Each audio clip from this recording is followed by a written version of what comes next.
The opinions expressed in the following video are not in their entirety endorsed by this podcast. They are instead Abortion the focus is of our murder. discussion today. This is your content warning. I think it is murder. I think for the abortionist more so than the woman. I think a lot of women don't necessarily know exactly how an abortion procedure is formed. I've had a girl even tell me that at 20 weeks a baby is just a clump of cells, and that's just not true. I do believe now there might be cases where some women might be unaware of what's going on in an abortion.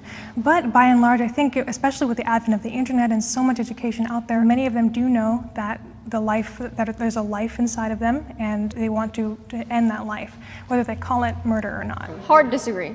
Absolutely disagree. Okay. I've definitely met a lot of teenage girls who grew up in our generation who believe that abortion is normal, a fetus is a clump of cells, and there is no human life in the womb. They don't tell you when you go in for an abortion consultation, this is a child and this is a human life, and that's what's going to be happening. I have a hard time believing that if most women knew they were killing a child, they would do that. I don't think women in America are that malevolent. I think it's very irresponsible and very hurtful to say, oh, this woman's a murderer because she had an abortion.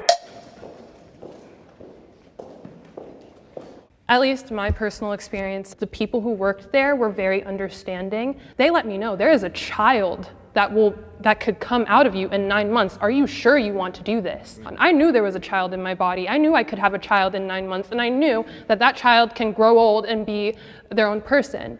But I made that choice because I am allowed to have that choice, and especially you. You are a white man, you are not allowed to say what I can do with my body, nor any of these other women who are able to carry a child. I think that's so dangerous. I think that's so dangerous to say that you can't say because of your sexuality, who you are as a male or female, or how you believe as a religion, you can't define what's right and wrong. I think that's misguided, and we shouldn't take that into policy. I think what she's If it's a saying is child, that you whatever should have that right. your morality is, I think that folks are entitled, that we have freedom of religion, we have freedom from religion. Whatever your moral value is, the issue is trying to turn that into legislation and putting it on someone else. We legislate what's right and wrong all the time. Thinking even medically, like for Indigenous women, they're 2 times as likely to die from pregnancy-related complications. Who's responsible for that murder if she's forced to carry that baby? Well, I would be all for working on legislation altogether where, if the woman's been taken advantage of, or if they've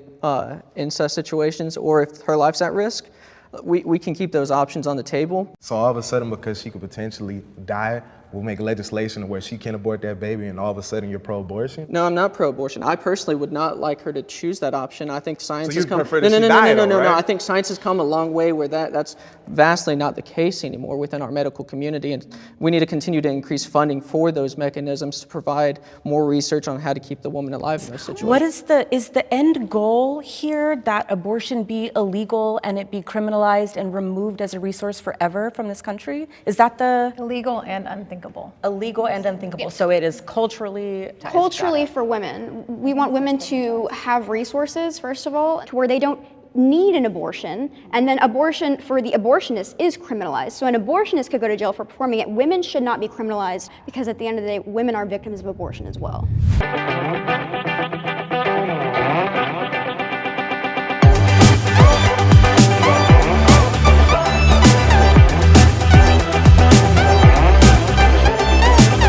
Joshua, here's my question. Let's hear it. Can Christians, or should Christians, either one, can or should, and you can answer both, can Christians separate religious beliefs from political beliefs? Is there a world where those two things can a hot button word, is there a place where those two things can coexist as separate entities? So let me answer this in 2 ways. First, there are a lot of people who would say that you can because of the separation of church and state. But the separation of church and state was designed so that no religious institution can rule the political systems. I would say that to make any decision as a Christian, no matter what decision it is, your Christianity has to be tied to that. So you can be a Christian and a Democrat, you can be a Christian and a Republican, you can be a Christian and live under the Queen of England. I mean, it doesn't matter what your political system is. but you have to act according to that Christian system. I don't know if that answers your question, but that's kind Well, of I think it kind of gets your.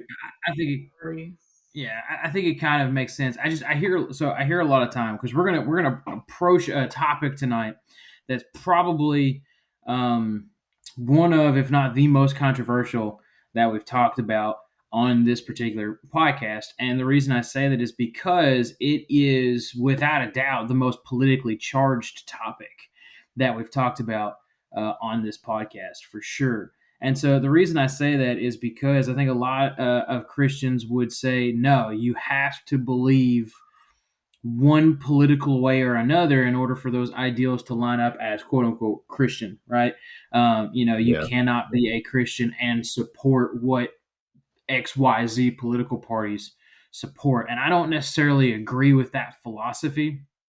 I agree with what you're saying, that I think your personal beliefs and morals and values, a lot of those are generally derived from your religious beliefs, play a role in your decision making as far as what you value, what you vote for, and that sort of sense. But I don't know that I would say that your political beliefs and your religious beliefs have to be tied to one another on all fronts.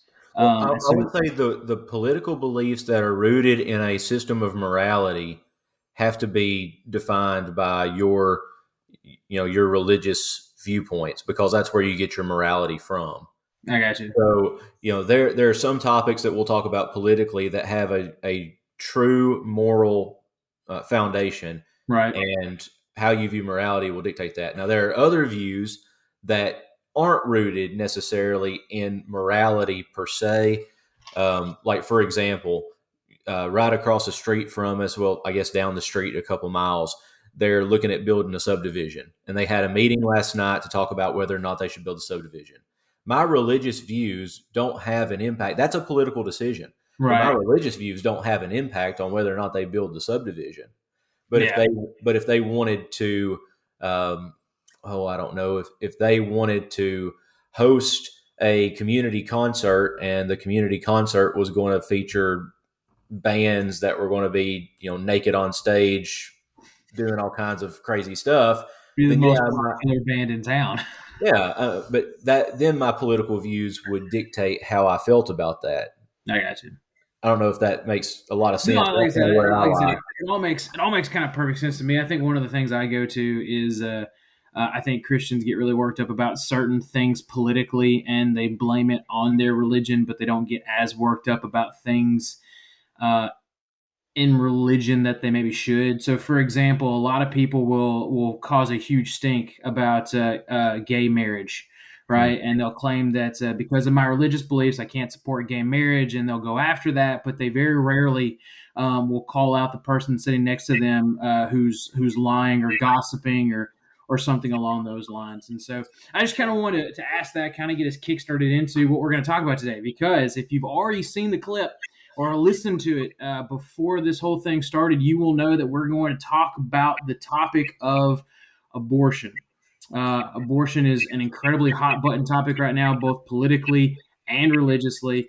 For those of you that are joining us for the first time, you picked a great episode to join us for the first time. This is the Content Warning Podcast. This is a Bible Meets Culture podcast where we break down biblical content versus modern theology. And we're going to try our best tonight to stay within the realm of that. We're not going to offer political arguments for either side as far as whether you're pro-abortion or not. As always, I'm Nathan, this is Joshua, and I always introduce our guest. And it just feels wrong for me to introduce the guest with us today. So Joshua, I want you to introduce this stranger sitting next to you. Well, I was hoping that we could have on the podcast Kayla and Chelsea, which Chelsea is Nathan's wife. Right. And, it'd be a wives take over the podcast kind of thing. But this is my bestest buddy. This is my wife, Kayla. And Kayla is a registered nurse. She went to Freed-Hardeman and got a BA in nursing, or BS in nursing. BS. And she's been a nurse ever since, and she's done a lot of different things in that. She's been a med-surg nurse. She's been a step-down unit nurse. She's worked at a pain center, and now here in a couple of weeks, she'll be moving to a surgery center. So she's very, very, very smart. She's way prettier than I deserve, and I am just very, very blessed to call her my wife. Hello. I agree with that in the sense that she's better than you deserve. Introduction. Whew. Trying to get brownie points there, huh? Yeah, well, it probably didn't work. Yeah. Well, I tell you, this is all kind of interesting too, because you had talked about wanting both of our wives on, and this is a topic that I think is a little bit more personal for me than it might be for y'all, just because Sure. my oldest son is 2, right, and my youngest son is 6 days old. So my wife is currently not available to record this for us today because she's trying to. Her body went through a lot of trauma, so she, It's impressive.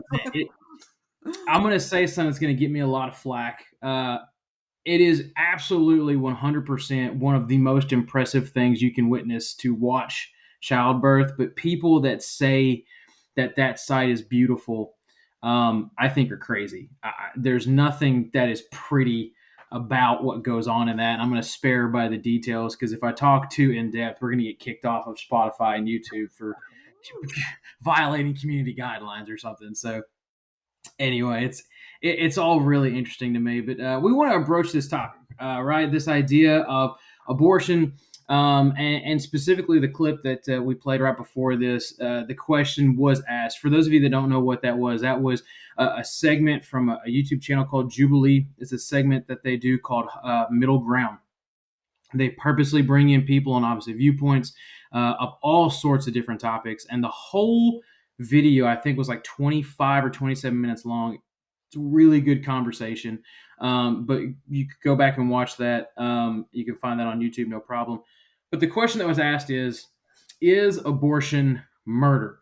And in that particular video, you had pro-life activists versus pro-abortion activists. And I use that term very specifically because I've caught flack in the past for saying that I believe God is pro-choice. And the reason is kind of leading into this is a politically charged topic, right? You hear the terms pro-life, you automatically think one thing. You hear the term pro-choice, you automatically think another thing. I personally believe that God is incredibly pro-choice in the sense that God likes you to have the ability to choose. I think that there are some choices that are more and less acceptable in his eyes, but I have no problems with saying that God is pro-choice in that definition. Now, I won't say that God is pro-abortion, which kind of leads us back into this idea: is abortion murder? Joshua, I think this whole topic, and we're going to talk about several different aspects of this topic, but I think this whole topic really boils down to is, what do you believe about the value of life and where that life begins, right? Mm-hmm. Yeah, there's a big question in philosophy about when does life begin and what defines life. And you can go back and forth on a lot of different planes with that. There's a question too in ethics about the right to life. Does everything have a right to life or a right to live? And Right. there's, on the other hand, there's a question about the right to death. So you think about doctor-assisted suicide, euthanasia, things like that. Do people have a right? Yeah. Do people have a right to die, and do people have a right to live?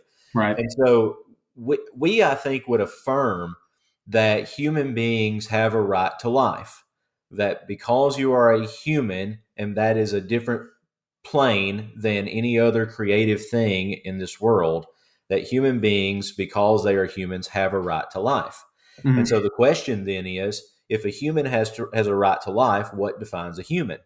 Is it that fetus that is in the womb, or is it the baby when it takes its first breath? And another issue is the issue of personhood.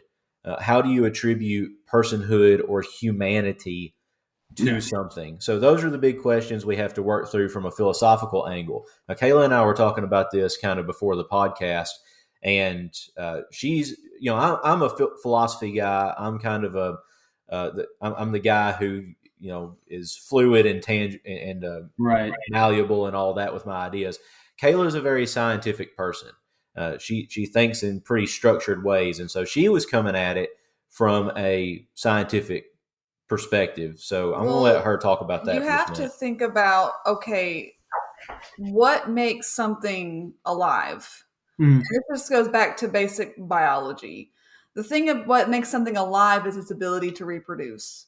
So humans obviously can reproduce, right? And so can dogs, cats, leopards, lizards, bacteria. So that's kind of like where it comes from with basic biology. Now, the other question that you had is when does something become to life? Mm-hmm. Well, it's obviously at conception. I mean, people will argue that it's, when the baby takes its first breath. See, Or heartbeat. Or heartbeat. When the conception happens, the mother's body makes its own special organ, the placenta. And the placenta provides nutrients to the baby that causes the baby to grow. And what? Just get nervous. You're doing good. Well, the fact that it makes its own organ and that there's a process in the organ. There's a process within the organ that it causes the baby to live. Yeah. And but I think the root of it now, this I'm probably opening up another can of beans. That's fine. There's so much technology now. There's so much things that we can look at. The baby smiling, the baby moving. It's pretty obvious that it's alive. You cannot say the baby is not alive or zygote or fetus. I think it all just boils down to, I feel like the world is very messed up. I feel like selfishness is a big part of it. Yeah.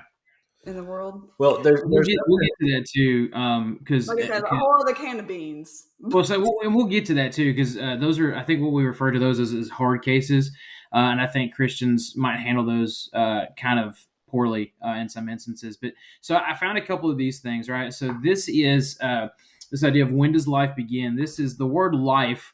As used in most abortion type conversations is, and I must say this very carefully, organismic, right, state characterized by the capacity for metabolism, growth, reaction to stimuli, and reproduction. Okay. Princeton released, this was an academic journal article from princeton.edu.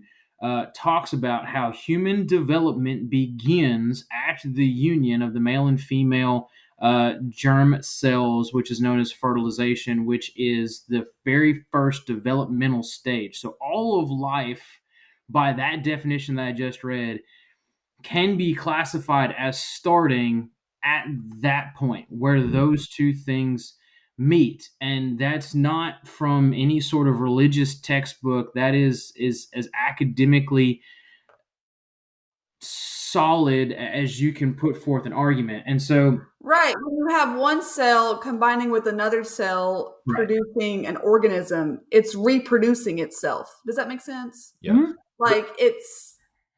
It's a living being. Right. But see, here's the thing though, from a philosophical standpoint.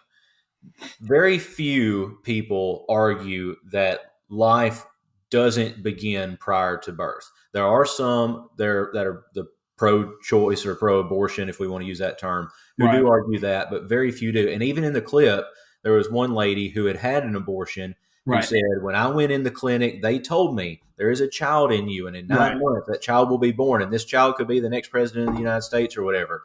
Are you sure you want to terminate this pregnancy? And by the way, words matter, and the word terminate is, it's a nuance of ending something. Right. So I don't want to push the matter so hard as to say, well, the issue of abortion has to do with when life begins. Because that doesn't seem to be an issue anymore. Even now in legislature for states, the heartbeat bill that's been passed, which I think is a great thing, people still want to terminate that being prior to that heartbeat, but it's still a living being, and people agree with that, and people know that. That's kind of like how I was saying earlier. I think people's morale, especially in today's world, is just completely off the grid with Christianity. I don't think they care. I think people just want to do what they want to do, and that's kind of because that girl said, yes, I know there was a baby inside of me, and I went and got it of course she didn't say the word killed, terminated anyways. And to me, I just can't fathom, like, how could someone think that's okay? Yeah. Well, so Why? Like, well, what gets even crazier is, I was before I found this Jubilee clip. Actually, I found a very abbreviated version of it on TikTok, right? Which maybe go find the actual video.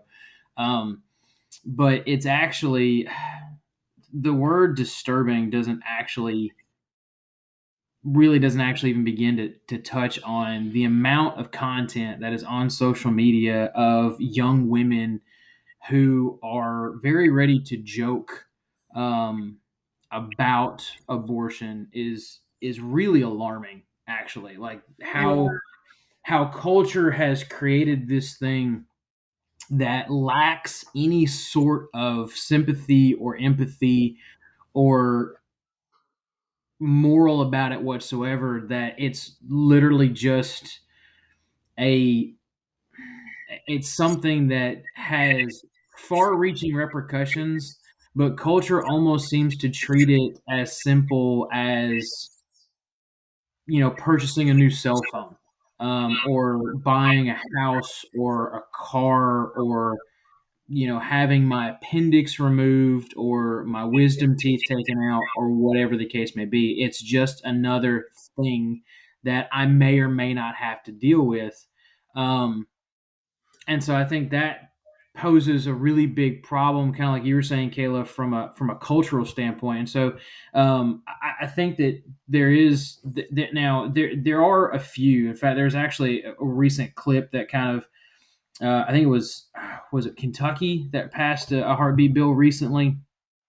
Maybe, I don't know. Well, I think Kentucky passed one recently. Oklahoma, I think, was a big one. Texas, I think, was a big one. And there were several clips of those different sessions that had Congress people standing up in session about these bills and referring to these fetuses, these souls, as just clumps of cells that have no real, true medical cells value. have life. Like, you have cells in you right now that give you life, that transport oxygen to your tissues and to your brain, causing you to have opinions. Yeah. So, and I think that's, if we're moving away from the where life begins argument, and this is where I think that it can be really tricky, especially for Christians that want to talk about these sort of things, is I think it moves more into a valuing of life, or what you classify as life, because I think we live in a culture that scientifically there's a definition for it, but culturally we don't have to abide by that definition, right? Either I value life or I don't. And I think a lot of people would say, well, it's not that simple, it's much more nuanced than that. But at the same time, they want to draw a different definition of what life is, right? Whether you draw life at conception or the heartbeat or the first breath or whatever the case may be. Well, I think there's another issue there too, and it's how we respond to, or how we interpret action and consequence. Because people want to go out and do what they want to do, and if there is a consequence of that action, so for example, somebody wants to have unprotected sex without birth control or anything like that. And I'm not saying that even if you have protected sex or use birth control that a pregnancy can't happen. It's unlikely, but I mean, anything's possible. So that aside, but you want to go out and do that, and you're not protecting yourself against anything. Well, then there comes a pregnancy and you wonder, well, what am I going to do? Because now I have to deal with the consequence of my action. Right. And for a lot of people, I don't want to generalize, but when ladies get abortions or think about getting an abortion, it's predominantly because they can't handle the consequence of the action. They think that it's going to ruin their lives if they have the baby. They're not going to be able to excel in a career. They're not going to have the money for it, or it's an unhealthy decision for them to have the baby. So action and consequence, but there's also, again, that question of, well, what about the baby? The baby is the product of an action that it didn't bring about. Right. And so should that life, which we've, I think, established rightly that it is a life, right? So should that life have to pay for the action of someone else? Yeah. No, I agree with that. I think it's one of those things where a lot of people are, and you can throw whatever term around you want. I don't like, again, I'm kind of like you. I don't like drawing broad generalizations because there are minority, but there are instances, and we'll talk about what we refer to as hard cases, right? Um, but I do think that you're right. I think a lot of it is, and I looked up a lot of statistics on this. And there are some from a secular standpoint, right? I'm not saying I agree with this, but I'm saying from a secular standpoint, there are lots of percentages of reasons that from society's viewpoint would be deemed as acceptable to not have a child. I think it's somewhere in the realm of like 92 to 96%. I know that's a large, gap there, but 92 to 96% of abortions are all done prior to like 16 weeks. And I think actually the larger percentage of those are actually done even before like 12 weeks. But the majority of those who receive abortions are doing so out of some form of, kind of like you were saying, Joshua, not wanting to deal with the consequences, either financial instability, my way of life changing so much, health concerns because I've got diabetes, or in fact, there's actually a very small percentage, but there's actually a very small percentage of women who have decided on abortions because they currently have AIDS, and so they didn't want to go through with a birth in that sense. And so, but I think a lot of that, and again, I think we handle it incorrectly sometimes, because I think Christians, and not all, but I think that there are some Christians out there that handle decisions like this incredibly poorly. And I think we talked a little bit about this. If you go back and you watch, I think it was episode 2 actually that we did. It was a podcast called People Are People, right? We take some of these things that religiously we view as unacceptable, and we paint a much larger, harsher stroke on them than we do things that are just as unacceptable in God's eyes, but maybe don't carry the same sort of impact as something like this. And so we're really quick, or some Christians are really quick to say, well, you're a murderer, you're selfish, you're doing all these things just because you don't want to give up your way of life. You shouldn't have done this, you should have done that. And I think very rarely do Christians with that mentality ever take a second to sit down and think about, and again, I'm not trying to justify the action that's taken place, but I do think that there is room for Christians to sit down and try to empathetically understand the mindset that somebody has to be in to make a decision that drastic. Yeah, it's not an easy decision to make, and my heart goes out to people who feel like they're facing this decision. It's I don't remember the statistic, and again, painting in broad generalizations, but the statistics prove this. Your demographic for people who get abortions are predominantly low-income inner-city women, and High school kids. and high school girls too. Yeah, and so there's something that's taken place. There's a consequence, and you're having to wrestle with how you're going to do that. There is an element for Christians where we need to respond to this, like Paul says in Ephesians, to speak the truth in love. We want to speak truth, but we want to do it in love. And we want to extend grace to those people and know that if you've done this, you can be forgiven of that and you can live a repented life. Or if you're facing that decision, you can. There are other options, first of all. And who's to say that you won't be blessed by bringing a new life into the world? Right. There are a lot of different ways to look at it besides just trying to kind of sweep the mistake under the rug, so to speak. Yeah, I think we could point fingers all day long at people saying that they're going to hell, they're sinning, but that's not going to get people anywhere. Right. I think that, like with them passing the heartbeat bill, that maybe instead of just passing it, maybe providing more education for women, maybe more access to more birth control, more affordable birth control, even free birth control. Because, birth control is overall 99% effective, the pill is. IUDs are like 99.9, right. condoms are like 70%. And people are going out, and you can preach all day long to not have premarital sex. People are going to have sex. I mean, they will. You can't stop it. Yeah. Well, And we've talked but, about like- this on the podcast before. Long gone are the days of preachers standing in the pulpit and yelling at people. Yeah, That's not going to get you anywhere. But so what we have to do is we have to show people, first of all, that there's a better way. You have to change people's minds on how they think. And you do that by having conversations like this, Right. and equipping people with what to. And by the way, talking about the heartbeat bill, for example, Right. I'm all for it. I think it's a great thing, but you can't legislate morality.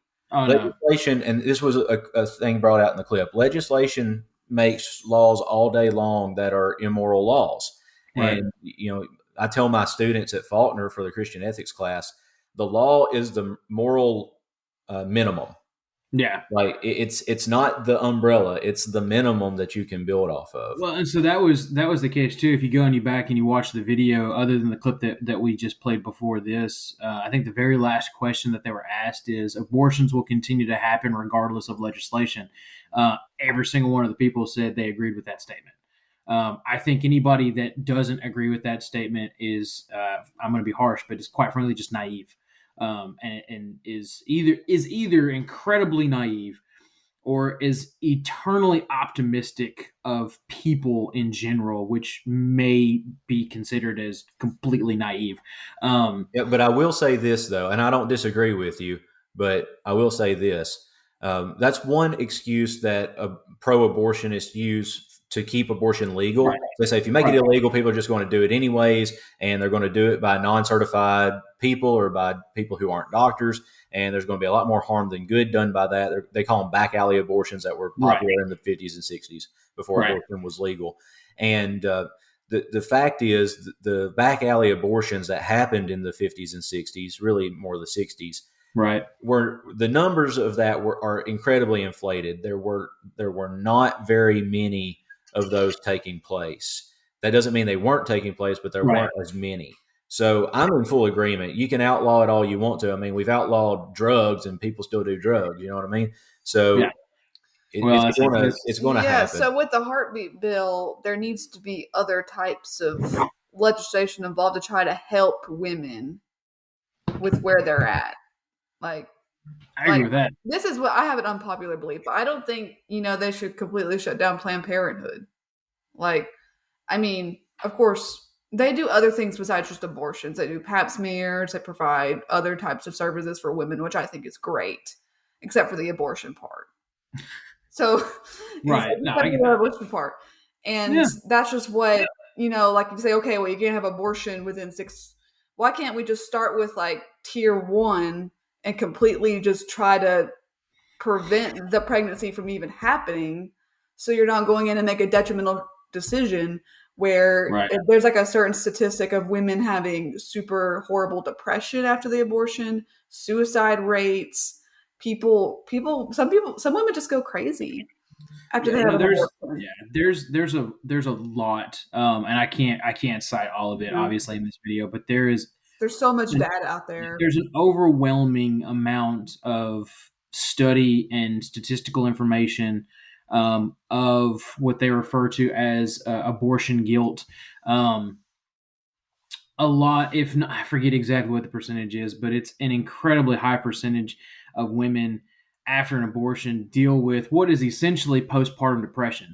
And it's different only in the sense of you terminated a pregnancy versus, having a baby. And so, but it's really equivalent to the same. The suicide rate is significantly higher amongst abortion victims. Well, even among fathers, the father of the baby, because the woman can just go walk into a clinic, get an abortion, not tell the father.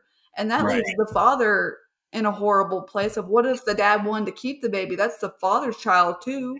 So it's just primary prevention needs to be key. Primary prevention. That goes back to the whole value of life, because I think a lot of times what we talk about when we value life is we value the life of that unborn child, right?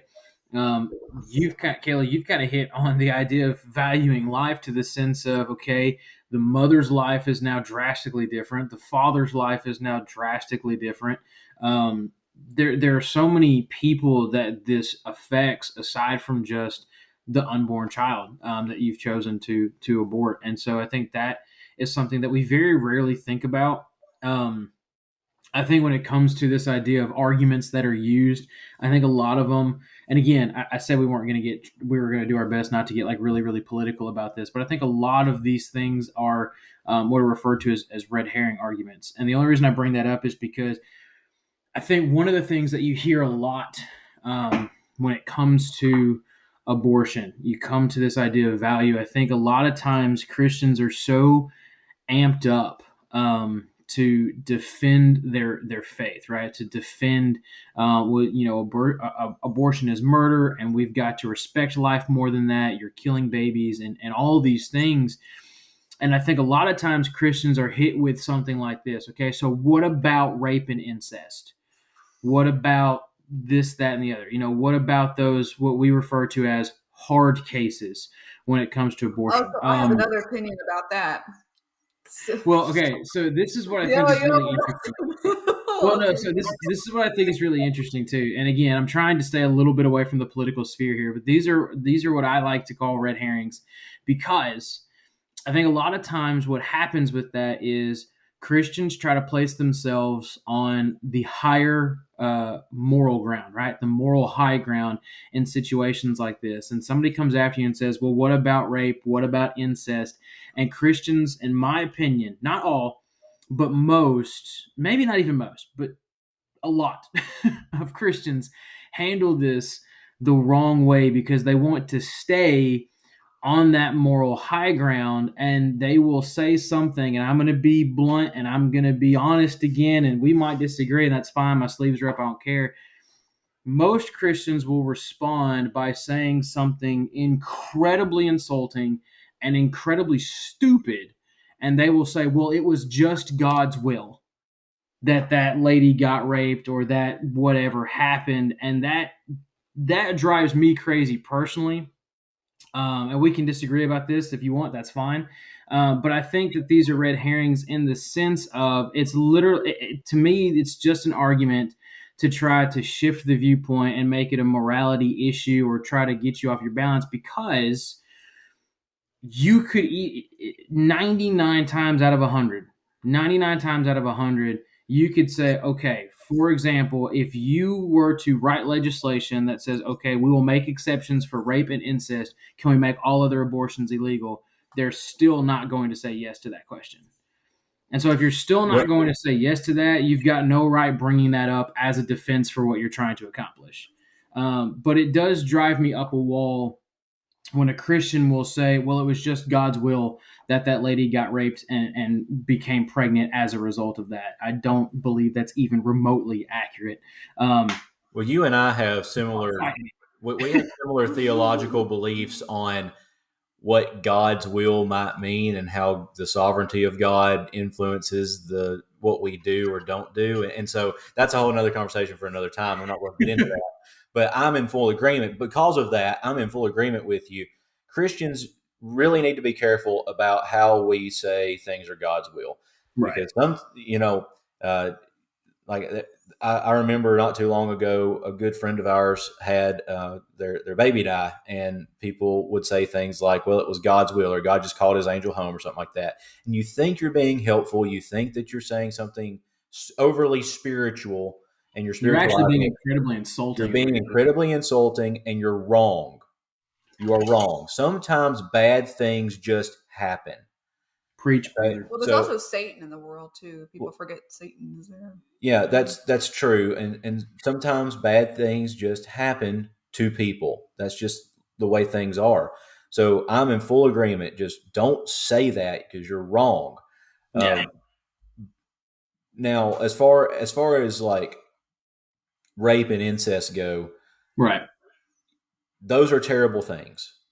Yes. And I don't think any of the three of us would say that those are good things.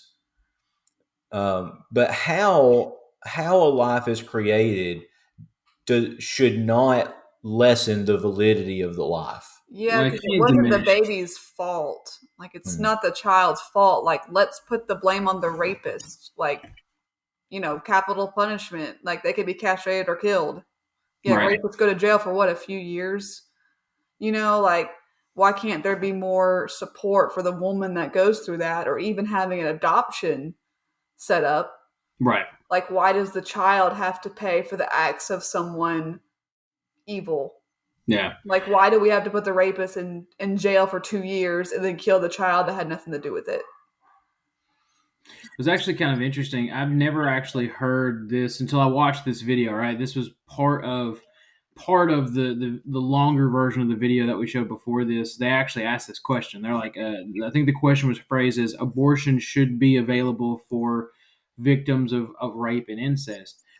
Interestingly enough, two of the what they refer to as the pro-life advocates on that, one was a result of rape, one was pregnant and lost the baby naturally as a result of rape, both of which were pro-life people. And I've never heard this referred to as this way, but it was the idea of when you abort a child that is the result of violence, you are continuing this needless circle of violence, right? You're just following one violent act with another, which oftentimes will result in more scarring than the first one. Yeah, I don't think that solves the problem. Kind of like what you said. That doesn't, just terminating the pregnancy, I don't think solves, kind of like Right. what you said. Like, why would you take violence and return it with more violence? Yeah. Well, and so this is we kind of talked a little bit about this with Adam when we talked about the idea of the whole idea of people being people. A lot of times, and again, this is why I think that it's really unfortunate, because I think either one, like I said, I think Christians end up saying something that's incredibly dumb. I don't believe it's ever God's will that somebody gets raped. I don't think it's God's will that a woman gets pregnant as a result of that rape. But I do not want to diminish what God has the ability to accomplish through said child. And so we talked a little bit about this idea of people being people. Either Christians say something dumb, or they get so gung-ho about defending what they believe to be right that they forget sometimes the idea of compassion and grace and empathetic understanding toward some of these really hard situations. And so that's why I sometimes have mixed feelings when you're talking with people who've had abortions. For example, lady that I worked with when I lived in Tupelo, loved her kids. As a youth minister in Tupelo, she was like dream parent. They had 6 kids. That was, you always like those, the family that likes having children. But that was a conversation that she always got really fired up about. And come to find out, it was because when she was 15 years old, she made a mistake. She got pregnant, and she had every intention of keeping that child. And it was her mother that forced her and drug her to a clinic and basically forced her to go through with an abortion. And she struggled with the morality of that for an incredibly long time. Oh my word! Yeah, that's why primary prevention just has to Well, and that's she still has this idea. For the longest time, she struggled about was God going to hold that against me? And I think that's difficult. Exactly, right? It's a hard case, and so it's one of those things that I think when we get really caught up in saying, well, no, this is horrible. How could you? How selfish could you be? That's the worst possible thing you could ever do. I think sometimes we unintentionally demean the situations of people like that. Sure. Yeah. So the class I teach at Faulkner is Christian ethics, and all of my students have to take, or they have to write a paper, and that's like their big grade. And they have to take a ethical issue and write a paper about it, and they have to go through certain steps and come down on a conclusion. And a lot of them choose abortion because that's, well, to be honest, like it's a rough thing, but it's an easy topic to write about because there's so much out there on the topic on both sides, and they have to look at both sides and argue from both sides and come down. Especially for an undergrad. Yeah, yeah. And like last semester, I had 2 students who just copied and pasted off of Wikipedia, so they got zeros. But anyways, guys. Well, with regarding abortion, you dropped the zeros. Yeah, that wasn't good. But regarding abortion, they every student without exception this last semester said, I believe abortion is wrong, except in cases of rape and incest. Right. And I had to really take off a lot of points. Right. Because what makes rape and incest an Exception. ethical allowance for that? You know, Right. because even though that in itself is unethical, the way in which life happens does not diminish the value of the life. And so if you assert, which they did, that personhood starts in the womb and that life starts in the womb, then, and of course we're doing this from a biblical perspective, and you can argue that, then if that is true, even in cases of rape and incest, you can't terminate the life. Right. Well, and I think that's one of the things that I think we talked about with Adam, right? This concept of, go back and watch the video, by the way. I think it's episode 2. It's called People Are People. We talked in depth about this idea or this mindset that homosexuality is a choice. I don't ever remember actively making a choice of being attracted to one thing or another. But we made the point. Even if you are biologically predispositioned to be attracted to the same sex, God set a standard in place, right? And I think the same has to apply here. Even if you went through something that was horrible, that was, for most people, unimaginable, that nobody would wish on another person, no sane person would wish on another person, it cannot be an exception to the standard that God has put into place, which is a value of human life. One that is made in his image, one that has the ability to accomplish great things, one that he cares and loves the same as he cares and loves for you and me. And I think a lot of times it becomes easier in those situations, one, because we feel like morally we're still in a good place, right? Because we've been either trained by culture or our rational thinking or our emotional thinking would say, well, no decent human being would say that somebody who was raped and got pregnant has to have that kid, right? That, the amount of trauma there is too great. But the other part of that is I think for us, it's easier to justify because you're talking about ending what I like to refer to as an unfathomable. I told you guys, it's 6 days in, man. My baby brain is in full wire, but it's unfathomable life versus life like you and I have. The idea of we have an identity. You can touch us, you can see us, you can hear us, and you can't with a baby that's still in the womb, right? You haven't assigned that thing, their term, not mine, but you cannot assign that fetus an identity, despite the fact that it has its already own genetic code where its hair color, its eye color, its height, its bone structure, all of those things, blood type, heartbeat, lung development, all those things are already in place, but it's easier to justify because we can't see it and because we still feel like we're in a good place morally. If we look decent and we make those exceptions, quote unquote. We've defined what life is. We've defined what personhood is. We've talked about that at length. But I think another thing is you have to define what murder is. Mm-hmm. And murder, from a biblical perspective, is the unjustified taking of innocent life, which is different than killing. Right. So it's the unjustified taking of innocent life. Well, people may argue that abortions are justified for whatever reason, but it is still the taking of innocent life. Right. And that's the key part of murder. What did that baby do wrong? So, well, I mean, the question, that the clip that we're reviewing, that's the question: is abortion murder? Is abortion murder? Yeah.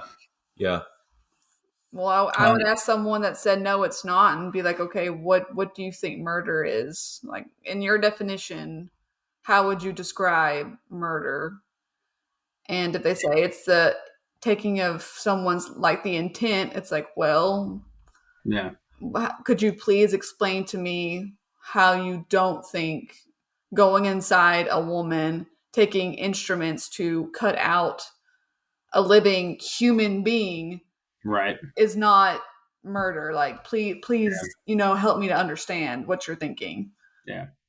So we've kind of hit all around this, but for just a couple of minutes here, let's kind of think about because we've talking about this biblically and not necessarily politically, but biblically, where do you find that defense for abortion? And the reason I bring this up is because I find this really interesting, and I forget exactly what the reference is, so forgive me for being that guy. But I went through. I happened to find a video of a woman who listed all these things that are not technically in the Bible and therefore should not be considered a sin. And one of the things that she listed specifically was abortion.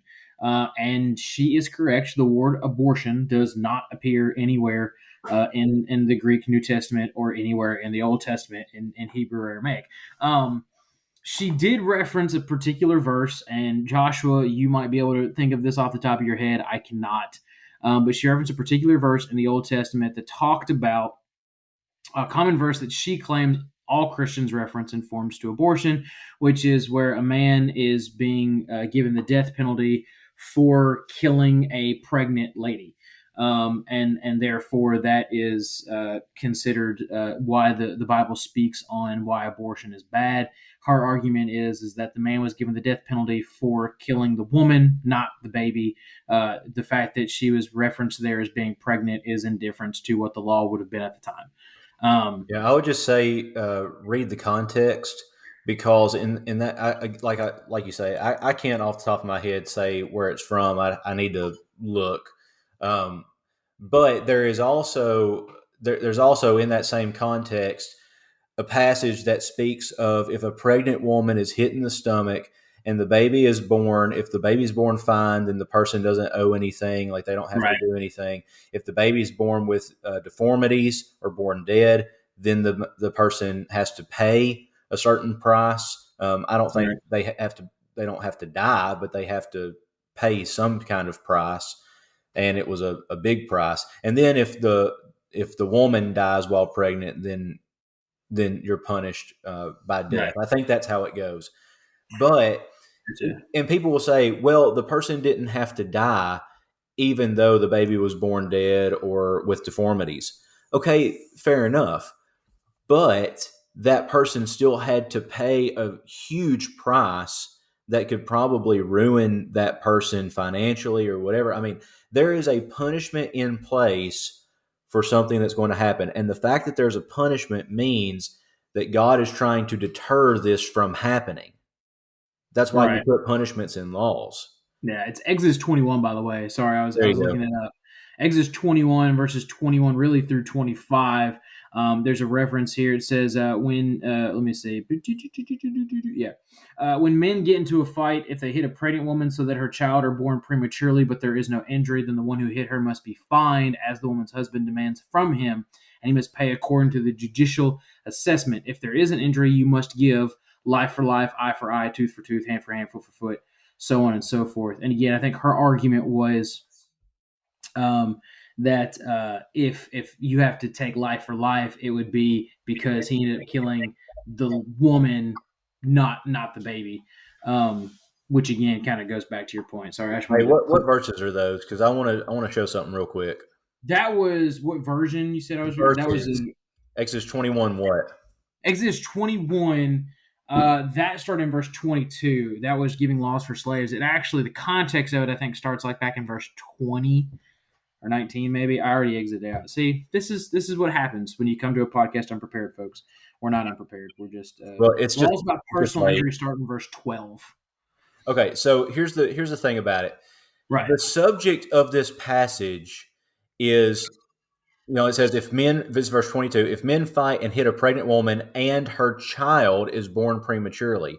And then verse 23 says, but if there is serious injury, that is referring to the child linguistically, not to the woman. Right. Okay? So you get a little technical with the language here, but the antecedent is the child. Okay, so that's who we're talking about. So this is why we have you around. Learn Hebrew, woman who wrote the article. That's it, right? I mean, if you just learn the language, oh man, goodness gracious. Yeah, come on, people. Really? I mean, but I do think that that's kind of interesting because, like you talked about, the Bible, if we can all agree, and again, sometimes we can, most of the time we can't, sometimes we can't, if we can all agree that the Bible or that life begins at conception, from a religious standpoint, there's all sorts of verses that you can point to about why life is valued in the Bible. Yeah, so I would say this. This is what I tell my students in Christian ethics. Take out that passage. Take out Jeremiah 1 about, before you were in your mother's womb, I knew you and all that stuff. Take out all those verses. What you will find is that God always, always values human life. Mm-hmm. Always. Even in the war text, even in the annihilation text, even in the Psalms where we talk about bashing babies against the rock, which, by the way, that's poetry and hyperbole. It's not literal. Right. But God always values human life because life is in the image of God. And so that's key. You can't look at human life without looking at an image of God. I agree. One of the things I think is really interesting is because we're talking about, and we're doing our very best, right, to talk about this. If you want to talk about this solely from a political standpoint, it'd be a much longer podcast. But interestingly enough, I actually looked this up, and I did not write down the number that popped up on the screen. But I was looking this up when you were talking about the demographics around women who get abortions, right? Overwhelming majority, and I don't know that I'll be able to find. Yeah, I can't find the link obviously now. Overwhelming majority of the women who get abortions from this one particular study that I Googled, right? And it was from I don't remember. Maybe it was Planned Parenthood. It was a medical organization that posted it, and now I really wish I could get it because I want to be able to cite this. But the overwhelming majority of Planned Parenthood. The overwhelming majority of those women who got abortions, one, are 20 to 29 years of age. That makes up over 60% of total abortions. Interestingly enough, 40%. So I said overwhelming majority. That was incorrect. 40% of abortions from women in this particular study by Planned Parenthood had no religious affiliation whatsoever. Ironically, interestingly enough, evangelicals made up 12%. Roman Catholics actually make up 25% of abortions, which to me actually makes a lot of sense. I don't think it's surprising because Roman Catholics don't believe in using birth control, and so if it results in an unplanned pregnancy. Right. And again, I'm coming at this from a theological standpoint. Unplanned pregnancy, you go get an abortion, and then you go to confession and say your Hail Marys, and I'm not trying to make fun. That's what you do. And then you're completely forgiven, and you can go do it again. Right. So, and that wasn't completely surprising to me too. But the idea that 40% of pregnancies are done by those who have no religious affiliation, actually, again, that makes a lot of sense to me. I would wonder how they would define religious affiliation. Are they talking about institutions? Are they saying that you believe in a higher power that makes you? Well, okay. So when it says no religious affiliation, according to this particular study that I pulled up, let me see here. Well, if I can find it again, I'm scrolling through this. Okay, here we go. It says religious affiliation. It has Maline Protestant, Evangelical Protestant, Roman Catholic, other, and none. Okay. Right. So those are the categories that you can fall into. So you could technically be an agnostic. You could say, well, I believe there's something out there, and you could put other. You're not none, but you're not Protestant or Catholic, and so that's such a. Well, it's like we've said in almost every podcast, how you define your terms is so important to the. Yeah, I can win any argument you put in front of me if I get to define the terms. Yeah, I mean that's really, and when you go back and you look at it again, we're wrapping up on time here. I don't want to get again. I've said this probably I feel like 4 or 5 times now, but without getting too political, a lot of what this argument boils down to is either side of the argument trying to define their terms. If I define life as not beginning at conception, then I can make an argument for abortion, right? If I believe that life is born, if that's the definition that I'm going to go with, that life forms 2 weeks after, because there are abortion laws out there that allow you to terminate a pregnancy of a baby outside the womb that's been born naturally up to like 2 days after.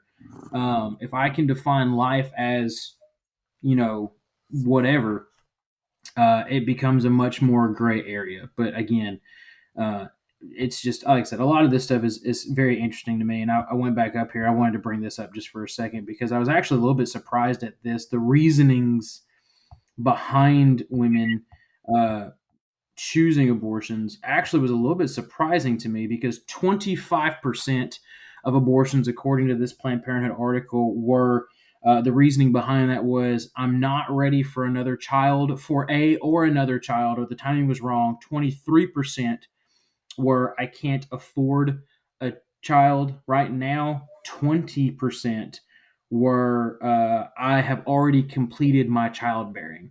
So like the oops babies from way later people in life, which again, all those things to me are interesting. I'm a stats person. That's just one of the things that my mind wraps itself around. And again, it's dangerous for me to be a stats person because statistics will tell you whatever you make them say. That's statistics 101. It goes back to what Kayla was saying earlier. What's your motive behind it? And to a large degree, I want to say this in love and in compassion, right. But it's selfish. You say, well, it's not the right time. Well, why isn't it the right time? Well, I'm not married. Okay. I want to further my career. I want to finish school. And honestly, if the age group is what says between 20 and 29, they're finishing college and starting a career. And right. That's what they're focused on. But you cannot throw the life of a human away because of your selfishness. Yeah, and it's not like you just woke up one day and just got pregnant. Like, you willingly had sex, unprotected sex. It's true. No, I'm not trying to laugh. I'm really not. I'm not trying to demean what you're saying at all. And then people act like they're the victim of pregnancy. Right. Like they victimize themselves. It's like, and to be fair, there are victims out there. Yeah, but the percentage like we talked is low. About. But that's what I'm very saying. Low. Yeah. Well, even if the percentage is low, that doesn't less than 2%. Less than 2% of abortions that are done in the United States today are exactly. Rape or incest victims. But that doesn't nullify the rape or incest. Right. You still have to deal with that. But I would say we deal with it the same way we deal with everything else, because the means by which something happens doesn't equate the solution or the response. Yeah, I think the big thing for Christians to remember and to pay attention to is one, you've got to be as respectful as possible. I know this is one of those really, really politically charged topics because we're talking about the value of life. And so it gets into this idea of, well, whose life do we get to value? Is it the mother's? Is it the child's? Where does the one that we didn't bring up, and we can't really, we could if we wanted to, if you guys want to keep going, we're running a little bit short on time, but the one we didn't bring up is what happens when the mother's life is in, immediate danger, where you get into a scenario where, now the mother has to choose between either the baby or her life. Most people would argue that technology has come to a point where that's generally not going to happen. And I don't wish that scenario on literally anybody at all. I could not even begin to imagine how difficult a decision like that might be. Yeah, and that actually doesn't happen as much as it used to with like technology and and also I was thinking too, like, have you ever heard of an ectopic pregnancy? I'm sure you have before, where the baby, so like the sperm attaches with the egg inside the fallopian tube. It doesn't go to the uterus. So which is incredibly dangerous. It's very rare. Yeah, it's rare and it's dangerous. And so, like, let's say like I got pregnant and I had an ectopic pregnancy, like that like I would have to get a quote unquote abortion. Is that okay? Like, but yet the baby wouldn't live anyways. Right. And it would cause me to die. So would I just... So from an ethics standpoint, this is how you answer that from an ethics standpoint. Right. It's like if you were if you were in a truck and the truck exploded and you could only save, there's 5 people in the truck, you could only save 4 and you'd have to sacrifice yourself. What do you do? Well, most of us would say we sacrifice ourselves for the betterment of the 4. And in the same line of thinking, with danger to, if both lives are in danger, the question becomes which life can you preserve to the least amount of detriment? And in that case, usually that would be the life of the mother. And so this is from an ethics standpoint now, and that's not to say that terminating the pregnancy would be a good thing. It's not a good thing, but it's a necessary thing for the validity of the life that can continue on. Well, and again, that's why they call it hard cases, right? Sure. That's why it calls Yeah, those. I And think you again, just go around like all day. I feel like you could chase Oh, it. yeah. Like it's don't get me wrong. Those are all. That, and again, that's what I'm pointing. Those are a very, very, very few cases, right? Yeah. Rape and incest are less than 2%.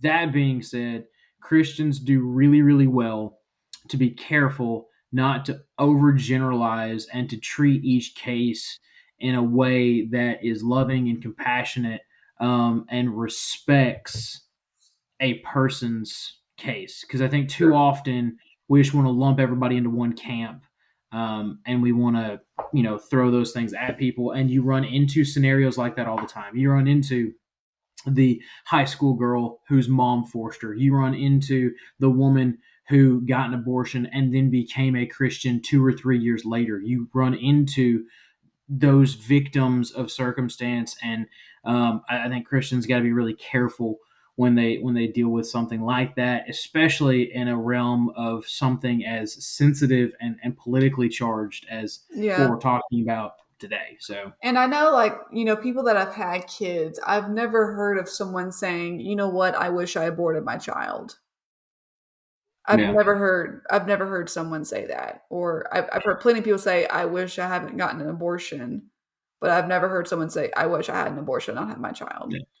Ironically enough, I've not even ever heard of somebody who wished they hadn't had a child with a incredibly significant birth defect, whether that was autism or Downs. Yeah, I haven't heard that either. Like someone with Down syndrome or autism, I've never heard someone say, I wish I had an abortion and had my child. Mm-hmm. Yeah. So all incredibly interesting things. Well, guys, that kind of wraps up what we're dealing with today. Any last final comments, Joshua, Kayla? I know you guys are. I would just encourage our listeners.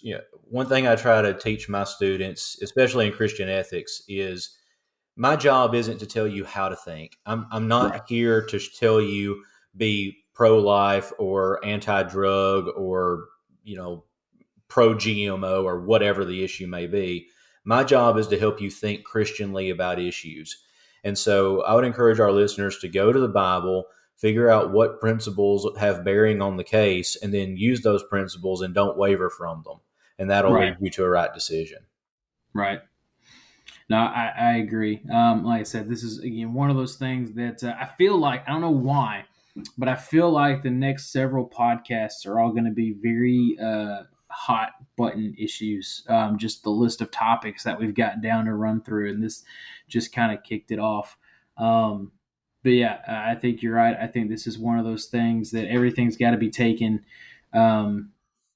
with that every bit of grace that we want people to show us. So, But guys, as always, thank you so much for being. I feel like a used salesman. I'm waving my arms around. Thank you guys so much for tuning in and watching or listening. A little bit different environment tonight, right? Clearly, we are in a little bit different space, a little bit different time frame. I told Joshua before we hopped on here, guys, you really ought to subscribe to this YouTube channel or our Spotify list or whatever it is you're listening or watching us on. Subscribe, like this, turn on the notifications. I am recording this. Joshua doesn't care as much, but I do. I'm recording this in the middle of the NFL draft. just for you guys. I'm missing everything. I'm about to go nuts because the Tennessee Titans just traded their best wide receiver so they could trade up like 4 picks to draft a wide receiver who is going to be available at their draft pick. So I'm complaining about that now. When you listen to this way later, that will already have happened, and you'll go, yeah, he should get over that, but it's okay. Kayla, thank you so much for being on. What you guys are not going to see or hear in this particular podcast is because Joshua and Kayla are married, they're actually going to continue to talk about this for like the next hour, and you're not going to get any of that commentary, which is unfortunate because one of you will say something that you'll go, man, I should have said that while we were recording, and it's okay. I'm probably just going to get yelled at. I'll forgive you. So, but anyway, thank you, Kayla, so much for being on. We really appreciate it. Guys, as always, if you have a topic that you want us to cover, comment on this video or another video, reach out to myself or Joshua. You can find us both on, you cannot find us, but you can find me on Facebook. You can find Joshua on Instagram. I forgot about that. But if you're in the Middle Tennessee area, specifically Murfreesboro, go see Joshua over at the Salem Creek Church of Christ. If you're ever in Obion County, I'm at the Troy Church of Christ. Shameless self-promotion. We are not above it. Anything else, Joshua, before we log off? I think I'm good, man. Yep. Awesome, guys. Thank you so much for being here, and we'll catch you next time.